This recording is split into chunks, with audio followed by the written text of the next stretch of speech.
Hello everyone, and welcome to my General Hospital YouTube channel. I hope everyone is having a wonderful day. Before we begin, please hit the subscribe button and give this video a thumbs up. On this episode of General Hospital, Heather tries to kill Cyrus, Sunny, and John quarrel about their past, and Curtis offers to help his father.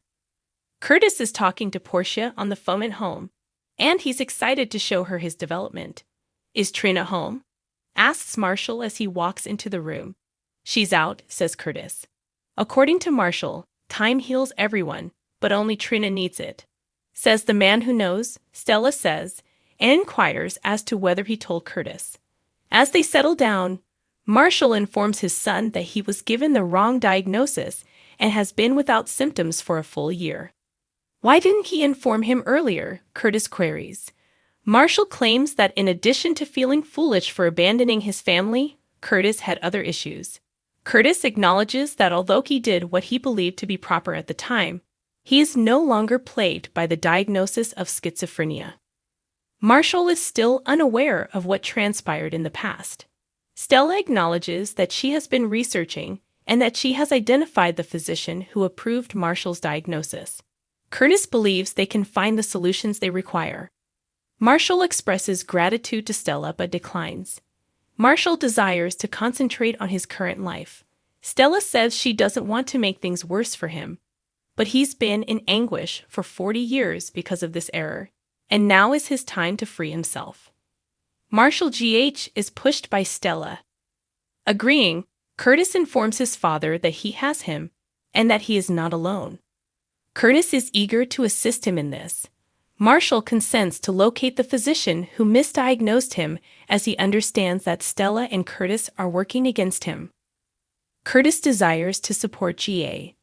Additional, the backstory of Jason's comeback. Laura discovers Cyrus in the chapel at the hospital.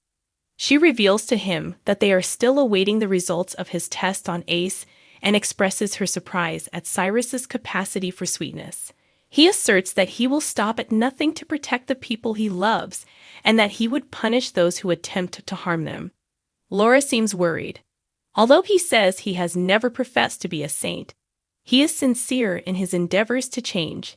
He claims that spending time with her has improved him as a man and that becoming a member of her family has filled a vacuum he was unaware existed. Laura is aware of his generosity, but words alone will not validate him. He must learn how to stand by his own actions. She expresses her gratitude for his assistance tonight. All he can hope for is that she can keep Heather away from Ace. Laura promises there won't be any issues when she returns to Pentonville in the near future. Laura receives a text from Liz informing her that Ace will be all right despite needing medicines for an ear infection. Cyrus believes he deserves a treat for being brave, and she resolves to go have his prescription filled. Laura finds that he is becoming more of a family man and likes him that way. That means a lot to Cyrus, who asks that you keep him updated on his progress.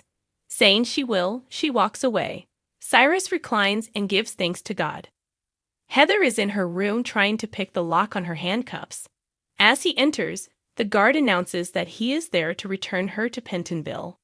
Heather begs him to get her some water, sobbing because she is still in agony. As he goes to fetch the water, she strikes him and uses her handcuffs to choke him. After Heather knocks him out, Amy and another nurse discuss Cyrus and his nephew, as well as the fact that Cyrus is in the chapel, outside of Heather's room. When it's safe to go, Heather slips out. Cyrus is located by Heather in the chapel. What is she doing here, he wonders. She claims that she has come to pray for a response.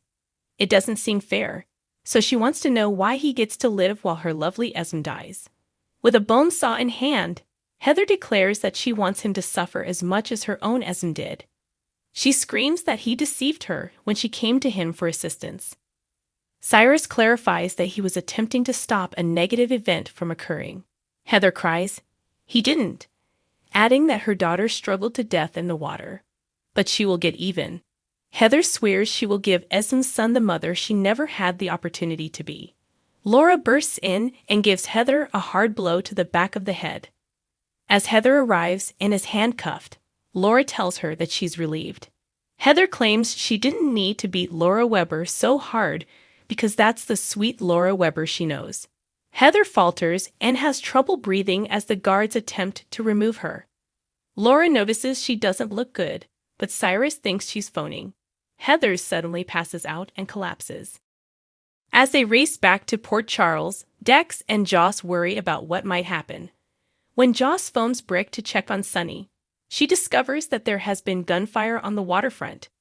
Joss won't leave Dex, even if he tells her to get off at the next exit. Sunny asks Anna if he's been placed under arrest at the warehouse. Ava argues they can't hold them when Anna claims he isn't. John claims he can detain them both for a whole day and a half. This has to do with Karen Wexler. Not the case, Sunny shouts. John claims he warned him not to use her name. Sunny tells Jagger to go ahead and tell them what occurred, saying that Jagger despises him for what transpired. John claims that Karen, his high school sweetheart, was intelligent and attractive. She had experienced sexual abuse as a child, and it had affected her. Then Sunny talked her into stripping in his club to take control of her life. He claims that after Sunny provided her medication to ease her anxiety, he had an affair with Karen. John informs Ava that's the man Anna has been standing up for and the one she is currently standing next to. Sunny regrets what transpired at the time and would act differently if he could go back in time. He claims Karen was mistreated, wounded, and unruly. He was there to support her by listening to her and showing empathy when she came to him in need of somewhere to go. He sobs, saying that the true reason he despises Jagger is because there is a lot about Karen that he is unaware of. John charges Sunny with abusing troubled children. He first did it with Karen and subsequently with Stone. While John claims Stone became his means of atonement, Sunny refers to Stone as his brother. John claims that Sunny was nothing but dirt before Stone, but after that, everyone raved about how kind and giving he was, and Robin even declared him to be a saint in Port Charles. John says that even if Sunny was right when he said that he loved Stone, it was still to his benefit. He claims that because Robin fell in love with Sunny as well. Anna stands up for Sunny. Is John finished here? Asks Anna. John claims he has to focus on his case, not discrediting Sunny. After John leaves brashly, Anna answers her phone and leaves as well. Ava tells Sunny that, for what it's worth, she thinks he was attempting to assist Karen, but Kate's never would, and that an enraged FBI agent makes a terrible enemy. Jason stays at Dante's side on the dock and gives him the order to keep quiet. He calls for paramedics and promises to treat the man. He informs them that a man on the dock who had been shot twice had just passed out. In order to maintain pressure on Dante's wounds, he removes his vest and puts his jacket across his chest. He assures Dante that he will arrive when he hears the sirens in the distance. Jason accelerates. When Dex and Joss find Dante, he observes that someone has applied a field dressing to him. Joss picks up the phone that is resting next to Dex as he suggests they should patch the bullet holes. While she is still on the line, the 911 operator informs the caller that she can hear the sirens and inquires as to when the paramedics will come. Dex tells Chase when he gets there that they are unsure about the extent of the gunshot wounds. Chase touches his neck, but there's no pulse there. Dex delivers mouth-to-mouth compressions, and Joss gives him chest compressions. Just as the paramedics arrive and take over, they feel a pulse. Chase wonders whether they located Dante after informing Dex and Joss that they saved his life. Joss claims they also called 911, and the operator was still on the line when they got there, but Dex claims they didn't, and that someone else wrapped and raised his legs. There's more trouble. Sunny informs Ava back at the warehouse. He says that Spinelli has cameras everywhere, recording footage that Jagger is unable to obtain. She needs to go to Spinelli since she won't be detained, even though he expects to be. She leaves after saying thank you for his trust. When Anna comes back, she informs Sunny that Dante has been shot and that a car is ready to take them to the hospital. An agent later tells John that a camera has been discovered. He understands that it was all part of Sunny's plan, and he has to figure out which network the camera is on and where the video is. Jason is moving, but suddenly stops in an alleyway, suddenly has a cut on his side, and blood is on his hands. Sam and Olivia tidy up the Quartermain estate following Scout's celebration, and Sam remarks that Scout was overjoyed that her father had given her such a big celebration.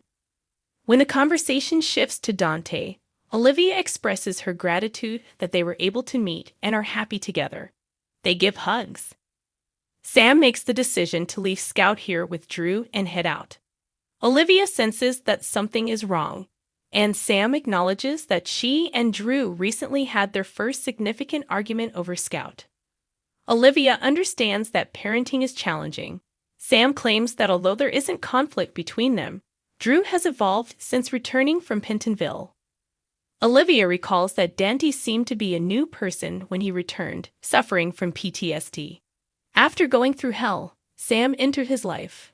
Olivia claims that she noticed the rekindled spark in Dante's eyes as he spoke about Sam, even though at the time they weren't even dating.